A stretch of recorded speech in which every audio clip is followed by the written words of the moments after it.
My maps are broken up into stages. First comes the pencil sketch. The next layer would be the pen outline, where I draw over the pencil and add more finer details. There's the shading stage, where I like to add a bit more of a 3D look to my map. With smudging, I'm just blending everything together, specifically the pencil and shading, then some erasing. Let's get into it. Fort Bismuth is a city in the world I created for my D&D campaigns. The idea behind this city is that it's much more fortified than your average city. It's very militaristic. It's a city of dozens of orders of knights, very warrior-like society, and has a heavy focus on defense. It's going to be a bit smaller than some of the other cities I've done in my world. There's this central fort area, and then the surrounding areas, probably where all the villagers or where all the citizens will be mainly focused.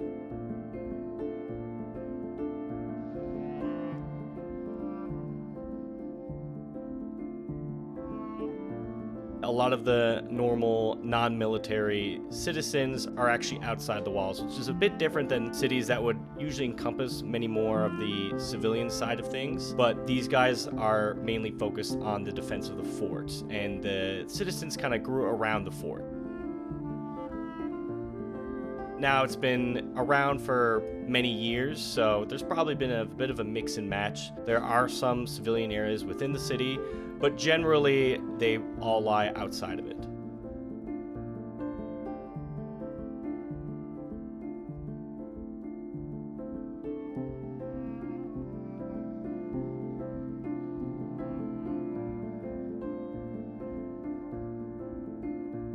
This building right here is a super weapon, mainly meant to kill any large beasties that might approach from the coastline. Again, this is a fort settlement, so highly militarized, organized, not like some of the other trade cities in the region.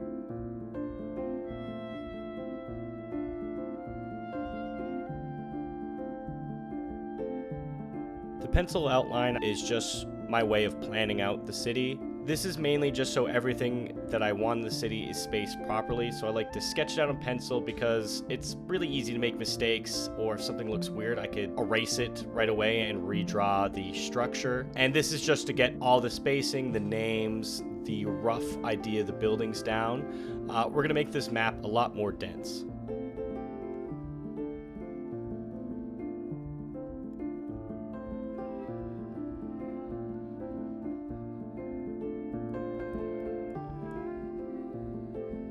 The Knightly Orders of Fort Bismuth are mainly there to hunt the monsters of the region and beyond. A lot of their fleet is protected by this harbor. They have mounted ballistas on the coastline. This is mainly for large beast attacks. You see the battlements are kind of reinforced on the cliff. Those are for large beasts that might climb up the cliffs and attack the city. Now, it's been some years since I faced such a creature, but there's still plenty out there in the world.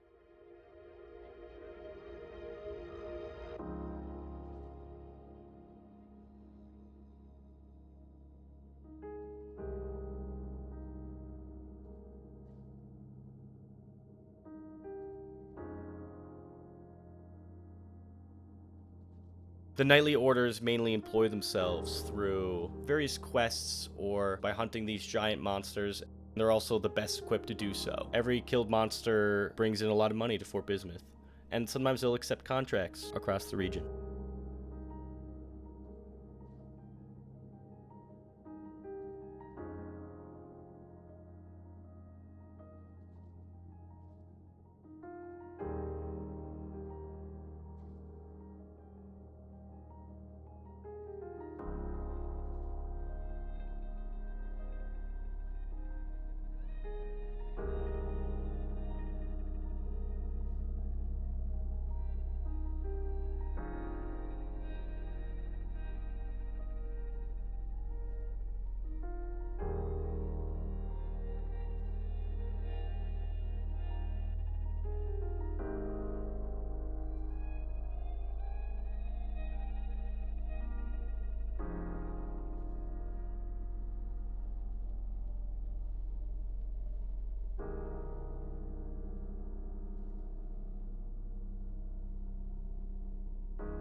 Now that I've added some details and finished most of my outlines, I get to start doing freehand pen work.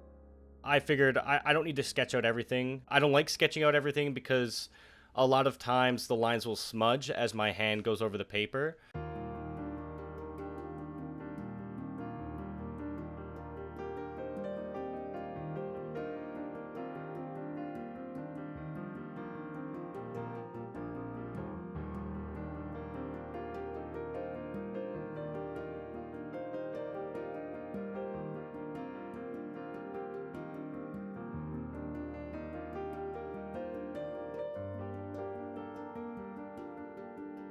I've drawn little circles of pencil here. This is just to keep areas free, mainly for future labeling. I want to give names to these farms, these castles, but I don't know what to name them just yet. So I'll think about that a little later, and I'll just rope off this area so I don't accidentally draw any small buildings or details in it.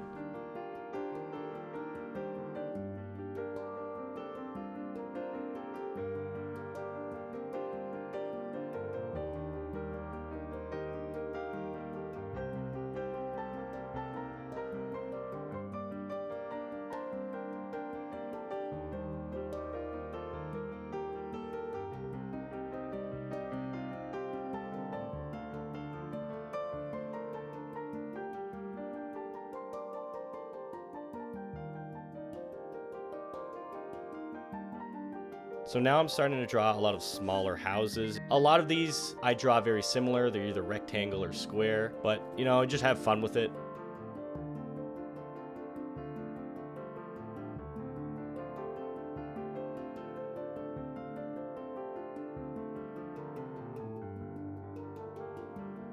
Also, every city is supported by farms, so I had to draw a couple farms near the city walls because those are crucial to any city. Likely beyond this map, there'll be even more farms, especially when you're venturing towards a city. But that's kind of implied. I can't draw everything with farms because it wouldn't look as nice.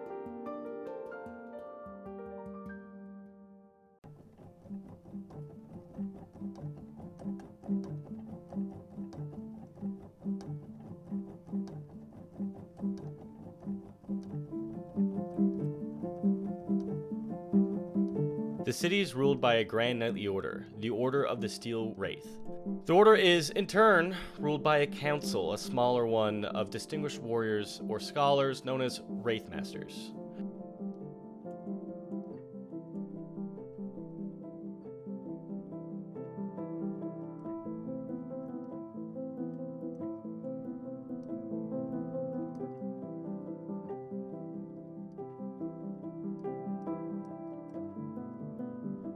So I also have little knight orders and schools of warriors scattered around the entire map. The idea with this fort is that it's also ran by a grand order of knights. So this is more of a democratic warrior society, and obviously there's going to be ways of thought, ways of martial arts all over the city. Some of these schools tend to be a bit more outside of the city. Maybe they have a bit more of a distant or a different style from the core groups within the city.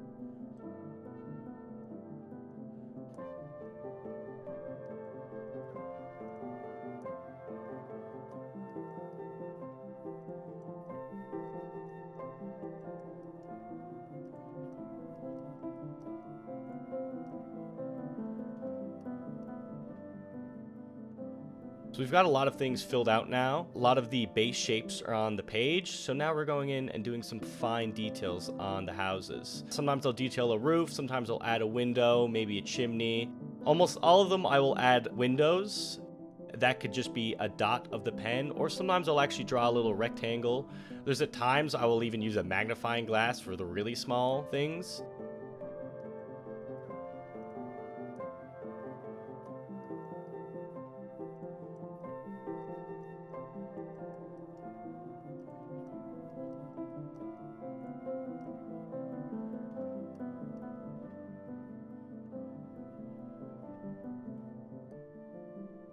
One of these orders, the Knights of the Cloud, these are arcane knights that study the histories and use of magic circles. They are the primary builders and repairmen of the Cloud Razor, but they are trained to fight like any other knighthood. They are also known for their creation and use of the lightning spears and javelins of Bismuth.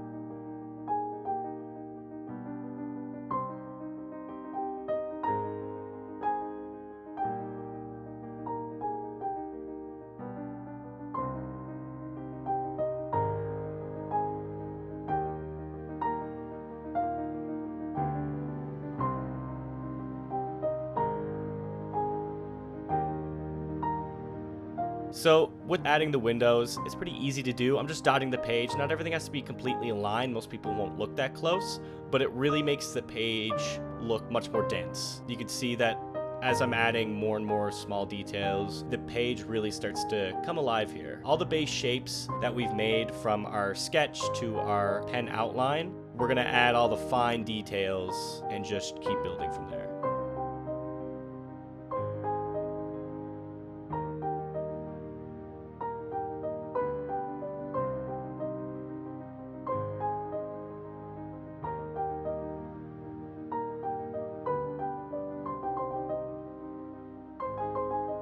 So the Warrior's Pike here is more of a religious area for a lot of the orders. This area is a monument to all the fallen knights and warriors of the city. A lot of these warriors have legendary weapons, which once the warrior passes, their weapon will be placed on an altar or a case for a future warrior. Generally, a knight is only able to claim a legendary weapon in the Warrior's Pike when they become a Wrath Master. So Wrath Masters are titles granted to warriors that have slain great beasts.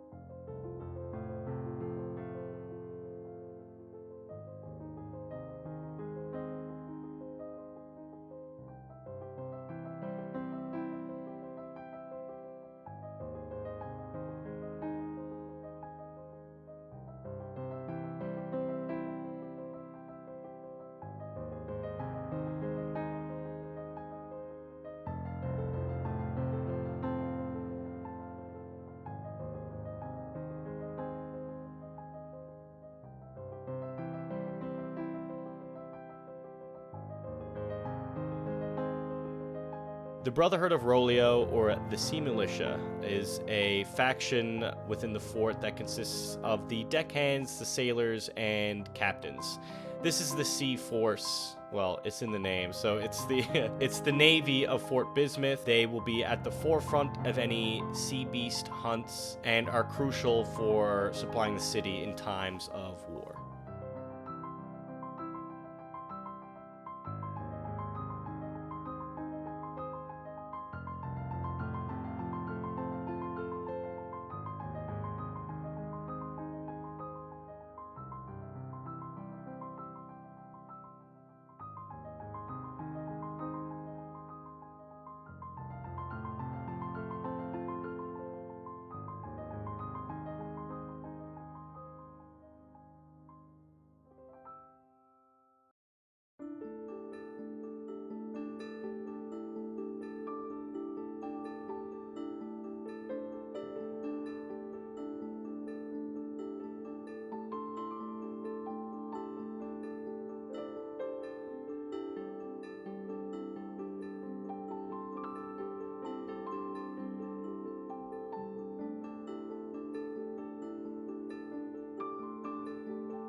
Now we get into the shading part. With this pencil, I'm basically adding shading in the same direction for all buildings. So I'm imagining the sun is shining into a certain face of the city. So all the shading should match that.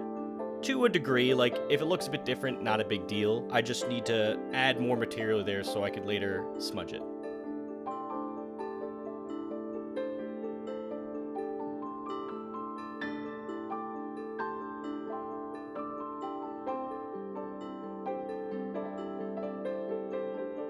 So smudging, I'm now taking all the areas I placed lead in and I'm rubbing it in so that it's blending in with the surrounding area. I will also go over each and every title or label. So I'm just trying to blend it hard in so the pencil kind of disappears and it provides more material for me to shade. Though I still want the labels to be legible, so I will go back and erase just the letters so I could get rid of any extra pencil lead and like 6B lead. So now you have this nice shaded area around the label, but the words themselves are very clear. So it kind of makes the whole thing pop.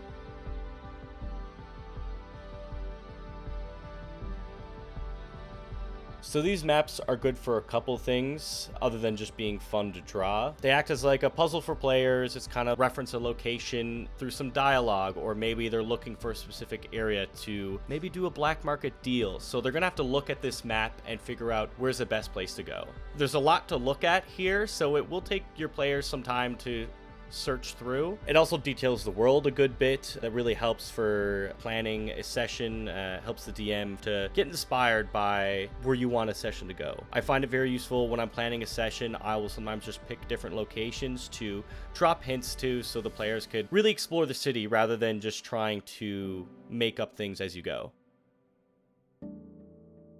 Thanks for watching. This was about maybe 5.5 hours of footage and a couple more hours of the pencil sketching and some other details I didn't record. So it takes a bit of time to do these maps, something that you could kind of pick away at when watching a show as well. I hope you guys enjoyed the time lapse. So hopefully this was interesting. Thank you for watching. Please subscribe. I think that's all the base things. I think I've covered everything. So have a good day. Cheers.